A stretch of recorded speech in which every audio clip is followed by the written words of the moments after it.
Door ಅಕ್ಕಪಕ್ಕ toilet ಎದುರುಗಡೆ ಧನಲಕ್ಷ್ಮಿಯನ್ನ ಕೂರಿಸಬಾರ್ದು.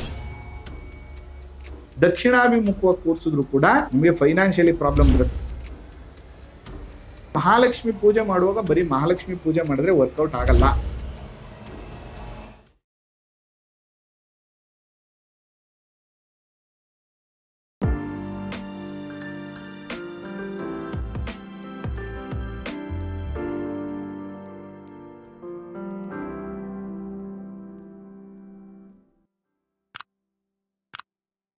ಶ್ರೀ ಗುರುಭ್ಯೋ ನಮಃ. ಮಾಯಕಾರ ಪ್ರಭುವೇ ನಮಃ. ಗಣೇಶ ದೇವಿ ವಾಗ್ದೇವಿ ಮಮ ವಾಕ್ಯ ಸಿದ್ಧಿ ಕುರುಕುರು ಸ್ವಾಹ. ಓಂ ನಮೋ ಭಗವತಿ ಚಾಮುಂಡೇಶ್ವರಿ ಮಲಯಾಳ ಸ್ವರೂಪಿಣಿ ಸರ್ವ ಸಿದ್ಧಿಕಾರಿಣಿ ಸತ್ಯಂ ರೂಹಿ ಸ್ವಾಹ.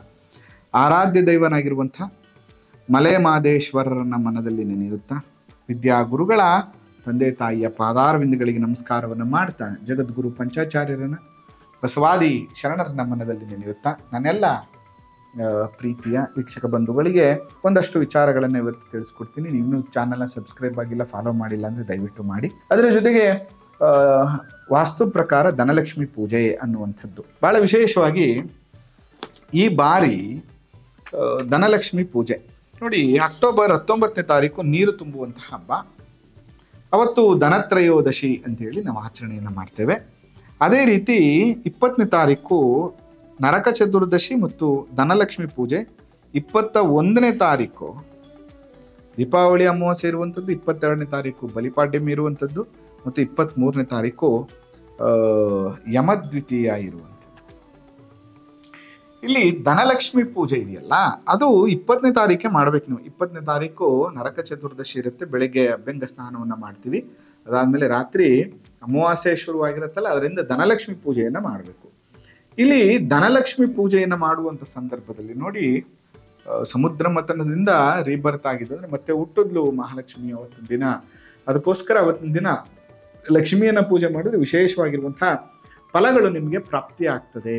ಅದರಿಂದ ಅವತ್ತಿನ ದಿನ ನೀವೇನ್ ಮಾಡ್ಬೇಕಾಗತ್ತೆ ಅಂದ್ರೆ ಧನಲಕ್ಷ್ಮಿ ಪೂಜೆಯನ್ನ ಬಹಳ ವಿಶೇಷವಾಗಿ ಅನುಕೂಲ ಆದ್ರೆ ಉತ್ತರಾಭಿಮುಖವಾಗಿ ಕೂರಿಸಿ, ಆದರೆ ಯಾವುದೇ ಕಾರಣಕ್ಕೂ ದಕ್ಷಿಣದ ಗೋಡೆಗೆ ಅಟ್ಯಾಚ್ಡ್ ಆಗಿ ಕೂರಿಸಬಾರದು. ಕೂರಿಸಿದ್ರೆ ಯಾವುದೇ ಕಾರಣಕ್ಕೂ ಅನುಕೂಲ ಆಗೋದಿಲ್ಲ. ಅದರ ಜೊತೆಗೆ ಈ ಧನಲಕ್ಷ್ಮಿ ಪೂಜೆಯನ್ನು ಮಾಡುವಂಥ ಸಂದರ್ಭದಲ್ಲಿ ಯಾವಾಗಲೂ ಮೇನ್ ಡೋರನ್ನು ಕ್ಲೋಸ್ ಆಗಿರಬಾರ್ದು, ಓಪನ್ ಇರಬೇಕು. ಮತ್ತು ಮನೆಯ ಮುಂಭಾಗದಲ್ಲಿ ಫಸ್ಟ್ 2 ದೀಪವನ್ನು ಹಚ್ಚಿಟ್ಟು, ನೀವು ಮನೆಯಲ್ಲಿ ಧನಲಕ್ಷ್ಮಿ ಪೂಜೆ ಮಾಡೋಕ್ಕಿಂತ ಮುಂಚೆ ನಿಮ್ಮ ದೇವ್ರ ಮನೆಯಲ್ಲಿ ದೀಪ ಹಚ್ಚಿಟ್ಟಬೇಕು. ಅದರ ಜೊತೆಗೆ ನಿಮ್ಮ ಮನೆಯ ಮುಂಭಾಗದಲ್ಲಿ ಕೂಡ ದೀಪ ಹಚ್ಚಿಟ್ಟಿರಬೇಕು. ಅದಾದ್ಮೇಲೆ ಧನಲಕ್ಷ್ಮಿ ಪೂಜೆಯನ್ನ ಪ್ರಾರಂಭ ಮಾಡಬೇಕು. ಈ ಧನಲಕ್ಷ್ಮಿ ಪೂಜೆಯನ್ನ ನೀವು ಮಾಡೋದ್ರಿಂದ ಬಹಳ ವಿಶೇಷವಾಗಿರುವಂತಹ ಒಂದು ಫಲಪ್ರಾಪ್ತಿ ಆಗ್ತದೆ. ಮತ್ತೆ ಬಹಳ ಪ್ರಮುಖವಾಗಿ ನೀವು ಮಾಡಬೇಕಾಗಿರುವಂಥದ್ದು ಏನಂದ್ರೆ ರಾತ್ರಿ 8 ಗಂಟೆಯಿಂದ 11 ಗಂಟೆ ಈ ಪರ್ಟಿಕ್ಯುಲರ್ ಟೈಮಲ್ಲಿ ಮಾತ್ರ ನೀವು ಧನಲಕ್ಷ್ಮಿಯನ್ನ ಪೂಜೆ ಮಾಡಿ. ಈ ಪರ್ಟಿಕ್ಯುಲರ್ ಟೈಮಲ್ಲಿ ನೀವು ಮಾಡೋದ್ರಿಂದ ಬಹಳ ವಿಶೇಷವಾಗಿ ರಾತ್ರಿ 8ರಿಂದ 11 ಗಂಟೆ ಬಹಳ ವಿಶೇಷವಾಗಿದೆ ಧನಲಕ್ಷ್ಮಿ ಪೂಜೆಗೆ. ಅದರಲ್ಲೂ ಕೂಡ ನಾವು ಎಕ್ಸಾಕ್ಟ್ 11 ಗಂಟೆ 11 ನಿಮಿಷ ಅಂತ ಕರಿತೀವಿ. ಇದನ್ನ ರಹಸ್ಯಮಯ ಪೂಜೆ ಅಂತ ಕರೀತಾರೆ, ಧನಲಕ್ಷ್ಮಿಯ ರಹಸ್ಯಮಯ ಪೂಜೆ ಅಂತ. 11 ಗಂಟೆ 11 ನಿಮಿಷಕ್ಕೆ ಧನಲಕ್ಷ್ಮಿ ಪೂಜೆಯನ್ನು ಮಾಡಿ ದೀಪವನ್ನು ಇಡಬೇಕು. ಅದರ ಜೊತೆಗೆ ನೀವೇನ್ ಮಾಡಬೇಕು ಅಂದ್ರೆ ಓಂ ಶ್ರೀಂ ರೀಂ ಶ್ರೀಂ ಓಂ ಮಹಾಲಕ್ಷ್ಮಿ ನಮಃ ಅನ್ನುವಂಥ ಮಂತ್ರವನ್ನು 11 ಬಾರಿ ಮೌನವಾಗಿ ಜಪ ಮಾಡಬೇಕು. ಅದಕ್ಕಿಂತ ಮುಂಚೆ ಇದನ್ನು ಎಲ್ಲರೂ ನಿಮ್ಮ ಮನೆಗೆ ಬಂದಾದ್ಮೇಲೆ ಓಂ ಧನದಾಯೇ ನಮಃ, ಓಂ ಸಮೃದ್ಧೇ ಪ್ರದೇ ನಮಃ, ಓಂ ಮಹಾಲಕ್ಷ್ಮಿ ನಮಃ ಅಂತ ಹೇಳಿ ಪೂಜೆಯನ್ನು ಮಾಡಿ ಒಂದು 6 ಜನ, ಮಿನಿಮಮ್ 6 ಜನ ಮುತ್ತೈದೆ ಹೆಣ್ಣು ಮಕ್ಕಳಿಗೆ ವಸ್ತ್ರ ಮತ್ತು ಸಿಹಿಯನ್ನು ಕೊಟ್ಟು ಪೂಜೆ ಎಲ್ಲ ಮಾಡಿ ಕಳಿಸ್ಬಿಡ್ಬೇಕು. ಅದಾದ ಮೇಲೆ ನೀವು ಗಂಡ ಹೆಂಡತಿ ಕೂತ್ಕೊತಿರೋ, ಒಬ್ಬರೇ ಕೂತ್ಕೊಂಡು ಮಾಡ್ತಿರೋ, ಫ್ಯಾಮಿಲಿ ಎಲ್ಲ ಕೂತ್ಕೊಂಡು ಮಾಡ್ತಿರೋ, ಎಲ್ಲರೂ ಹೋದ್ಮೇಲೆ ನಾವು ಈ ಥರದ್ದೊಂದು ಮಾಡ್ತಾ ಇದೀವಿ ಅಂತ ಯಾರಿಗೂ ಹೇಳ್ಬಾರ್ದು. ಮಾಡಿದ ಮೇಲೆ ಕೂಡ ಈ ಥರದ್ದು ಏನೋ ಒಂದು ಮಾಡಿದೀವಿ ಅಂತ ಕೂಡ ನೀವು ಯಾರಿಗೂ ಹೇಳ್ಬಾರ್ದು. ಎಕ್ಸಾಕ್ಟ್ 11 ಗಂಟೆ 11 ನಿಮಿಷಕ್ಕೆ ಮಿಸ್ ಮಾಡದೆ ನೀವು ಧನಲಕ್ಷ್ಮಿ ಪೂಜೆ ಮುಂದೆ ದೀಪವನ್ನು ಹಚ್ಚಿಟ್ಟು ಓಂ ಶ್ರೀಂ ರೀಂ ಶ್ರೀಂ ಓಂ ಮಹಾಲಕ್ಷ್ಮೀ ನಮಃ ಅನ್ನುವಂಥ ಮಂತ್ರವನ್ನು ಜಪ ಮಾಡಬೇಕು. ಅದರ ಜೊತೆಗೆ ಆದಷ್ಟು ಕೂಡ ಈ ಲಕ್ಷ್ಮಿಯನ್ನು ಕೂರಿಸುವಾಗ ಶುಭ್ರವಾದಂಥ ಬಿಳಿ ವಸ್ತ್ರವನ್ನು ದಯವಿಟ್ಟು ಕೆಳಗಡೆ ಹಾಕುವಂಥದ್ದು. ಟಾಯ್ಲೆಟ್ ಡೋರು ಅಕ್ಕಪಕ್ಕ, ಟಾಯ್ಲೆಟ್ ಎದುರುಗಡೆ, ಟಾಯ್ಲೆಟ್ ಗೋಡೆಗೆ ಅಟ್ಯಾಚ್ ಆಗುವಂಥ ರೀತಿಯಲ್ಲಿ ಧನಲಕ್ಷ್ಮಿಯನ್ನು ಕೂರಿಸಬಾರ್ದು. ಅದರ ಜೊತೆಗೆ ದಕ್ಷಿಣಾಭಿಮುಖವಾಗಿ ಲಕ್ಷ್ಮಿಯನ್ನ ಕೂರಿಸಬಾರ್ದು. ದಕ್ಷಿಣಾಭಿಮುಖವಾಗಿ ಕೂರಿಸಿದ್ರು ಕೂಡ ನಿಮಗೆ ಫೈನಾನ್ಷಿಯಲಿ ಪ್ರಾಬ್ಲಮ್ ಬರುತ್ತೆ. ಅಕಸ್ಮಾತ್ ನಿಮಗೆ ಧನ ಸಂಪಾದನೆ ಆದರೂ ಕೂಡ ಆಸ್ಪತ್ರೆಗೆ ರೋಗ ಬಾಧೆಗಳಿಗೆ ಹಣವನ್ನು ಖರ್ಚು ಮಾಡುವಂಥ ಒಂದು ಪರಿಸ್ಥಿತಿ ನಿಮಗೆ ಬಂದ್ಬಿಡುತ್ತೆ. ಅದರಿಂದ ಬಹಳ ಎಚ್ಚರಿಕೆಯನ್ನು ಇದನ್ನು ತಗೊಳ್ಳಿ. ಅದರ ಜೊತೆಗೆ ನಿಮ್ಮ ಮುಖ್ಯ ದ್ವಾರಕ್ಕೆ ಬೆನ್ನು ಮಾಡಿ ಯಾವುದೇ ಕಾರಣಕ್ಕೂ ಮಹಾಲಕ್ಷ್ಮಿಯನ್ನು ಕೂರಿಸ್ಬೇಡಿ. ಜೊತೆಗೆ ಮಹಾಲಕ್ಷ್ಮಿ ಪೂಜೆ ಮಾಡುವಾಗ ಬರೀ ಮಹಾಲಕ್ಷ್ಮಿ ಪೂಜೆ ಮಾಡಿದ್ರೆ ವರ್ಕೌಟ್ ಆಗಲ್ಲ.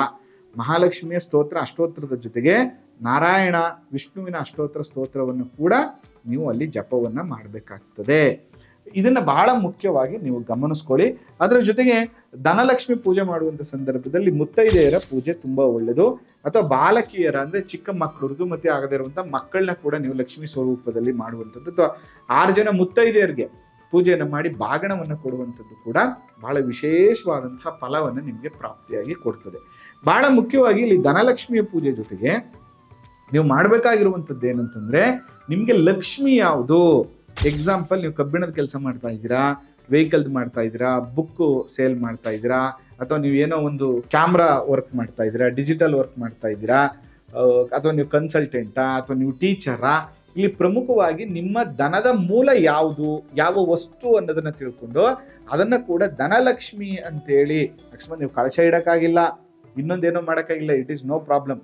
ನೀವು ಯಾವುದನ್ನ ಧನದ ಮೂಲ ಆಗಿದೆಯೋ ಅದನ್ನೇ ಧನಲಕ್ಷ್ಮಿ ಅಂತೇಳಿ ಪೂಜೆಯನ್ನು ಮಾಡೋದ್ರಿಂದ ಕೂಡ ವಿಶೇಷವಾಗಿರುವಂಥ ಧನ ಪ್ರಾಪ್ತಿ ನಿಮಗೆ ಆಗತ್ತೆ. ಅದ್ರ ಜೊತೆಗೆ ಮನೆಯನ್ನು ಶುದ್ಧಿ ಮಾಡಿ ಮನೆಯ ವಾತಾವರಣವನ್ನು ಚೆನ್ನಾಗಿ ಇಟ್ಕೊಳ್ಳಿ. ಹಳೆ ವಸ್ತ್ರಗಳನ್ನು ಬಳಸಬೇಡಿ, ಹಳೆ ಬಟ್ಟೆ ಹಾಕೊಂಡು ಪೂಜೆ ಮಾಡಬೇಡಿ. ಯಾಕಂದರೆ ಹಳೆ ವಸ್ತು ಯಾವಾಗಲೂ ಕೂಡ ನೆಗೆಟಿವಿಟಿಯನ್ನು ಕೊಡುತ್ತೆ, ಫ್ರೆಶ್ನೆಸ್ಸನ್ನು ಕೊಡಲ್ಲ. ಅದಕ್ಕೆ ಧನಲಕ್ಷ್ಮಿ ಪೂಜೆ ಮಾಡುವಾಗ ಹೊಸ ವಸ್ತ್ರಾದಿಗಳನ್ನು ಹಾಕೊಂಡು ಪೂಜೆ ಮಾಡುವಂಥದ್ದು ಅತ್ಯಂತ ಶ್ರೇಷ್ಠ. ಮತ್ತು ಮನೆಯಲ್ಲಿ ಯಾವುದೇ ಥರದ ದುಂಬು ಧೂಳು, ಹಳೆ ವಸ್ತ್ರಗಳು, ವಾಶ್ ಆಗದಿರುವಂಥ ಬಟ್ಟೆಗಳು, ಇದನ್ನೆಲ್ಲ ಇಟ್ಕೊಂಡು ನೀವು ಧನಲಕ್ಷ್ಮಿಯನ್ನು ಪೂಜೆ ಮಾಡಿದ್ರೆ ವರ್ಕ್ ಆಗಲ್ಲ. ಆದಷ್ಟು ನಿಮ್ಮ ಮನೆಯಲ್ಲಿ ಬೆಳಿಗ್ಗೆ ಸ್ನಾನ ಮಾಡಿದರೆ ಅಥವಾ 2 ದಿನದಿಂದ ಇಟ್ಟಿದ್ರೆ ಅವನ್ನೆಲ್ಲ ವಾಶ್ ಮಾಡಿ ಅದನ್ನೆಲ್ಲ ನೀಟಾಗಿ ಎತ್ತಿಟ್ಟು ಫೋಲ್ಡ್ ಮಾಡಿ ಇಟ್ಟಿತ್ತು. ಅದಾದಮೇಲೆ ನಿಮ್ಮ ಮನೆಯಲ್ಲಿ ಹಾಸಿಗೆಗಳಿಗೆಲ್ಲ ಹೊಸ ಕವರ್ ಹಾಕಿ ಸೋಫಾ ಎಲ್ಲ ಕ್ಲೀನ್ ಮಾಡಿ ಸಂಜೆ ಧನಲಕ್ಷ್ಮಿ ಪೂಜೆಯನ್ನು ಮಾಡಿ, ಅಥವಾ ನಿಮ್ಮ ಆಫೀಸು ಫ್ಯಾಕ್ಟ್ರಿನ ಪೂಜೆ ಮಾಡಿ, ನಿಮ್ಮ ವೆಹಿಕಲ್ಗಳನ್ನು ಪೂಜೆ ಮಾಡೋದ್ರಿಂದ ವಿಶೇಷವಾಗಿರುವಂಥ ಲಕ್ಷ್ಮೀ ಪ್ರಾಪ್ತಿ ನಿಮ್ಗೆ ಆಗುತ್ತೆ ಅಂತ ಹೇಳ್ತಾ ಈ ಸಂಚಿಕೆಯನ್ನು ಮುಗಿಸ್ತಾ ಇದ್ದೇನೆ. ರಹಸ್ಯಮಯವಾದದ್ದನ್ನು ಮಿಸ್ ಮಾಡಬೇಡಿ. 11 ಗಂಟೆ 11 ನಿಮಿಷಕ್ಕೆ ಲಕ್ಷ್ಮೀ ಮಂತ್ರವನ್ನು ಜಪ ಮಾಡಿ ಮೌನವಾಗಿ, ಯಾರಿಗೂ ಹೇಳ್ಬೇಡಿ, ಮಾಡಿದ ಮೇಲೂ ತಿಳಿಸ್ಬೇಡಿ. ಇಂಥದ್ದು ಮಾಡ್ತಾ ಇದೀವಿ ಅಂತ ಕೂಡ ನೀವು ಯಾರಿಗೂ ಹೇಳ್ಬಾರ್ದು ಅಂತ ಹೇಳ್ತಾ ಈ ಸಂಚಿಕೆಯನ್ನು ಮುಗಿಸ್ತಾ ಇದ್ದೇನೆ. ಆ ಮಲೆ ಮಹದೇಶ್ವರರ ಅನುಗ್ರಹ ಸದಾ ನಿಮ್ಮ ಮೇಲಿರಲಿ, ನಿಮ್ಮ ಎಲ್ಲ ಇಷ್ಟಾರ್ಥಗಳು ಕೂಡ ನೆರವೇರಲಿ.